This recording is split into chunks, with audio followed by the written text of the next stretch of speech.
السلام علیکم ورحمۃ اللہ وبرکاتہ۔ مسجد کی طرف جانے کی سنتوں میں ایک سنت سکون اور وقار کے ساتھ چلنا ہے۔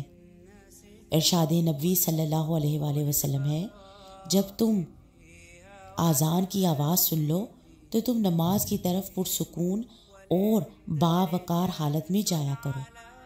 سکون سے مراد ہے حرکات میں ٹھہراؤ اور بےہودگی سے بچنا، اور وقار سے مراد ہے نظر کو جھکانا، آواز کو پست رکھنا اور ادھر ادھر نہ دیکھنا۔ مسجد کی طرف چل کر جانا۔ فقہا نے لکھا ہے کہ مسجد کی طرف جاتے ہوئے چھوٹے چھوٹے اور قریب قریب قدم اٹھانے چاہیے اور جلدی نہیں کرنی چاہیے تاکہ زیادہ سے زیادہ نیکیاں حاصل ہوں۔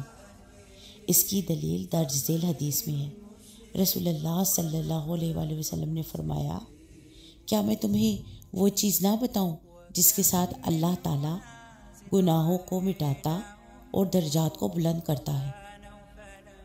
صحابہ اکرام رضی اللہ تعالیٰ عنہ نے کہا، کیوں نہیں اے اللہ کے رسول صلی اللہ علیہ وآلہ وسلم؟ تو آپ صلی اللہ علیہ وآلہ وسلم نے کئی چیزیں ذکر فرمائیں۔ ان میں سے ایک یہ تھی کہ مسجدوں کی طرف زیادہ قدم اٹھانا۔ مسجد کی طرف چل کر جانے کی سنتوں میں ایک سنت یہ بھی ہے کہ مسجد میں داخل ہونے کی دعا پڑھنا۔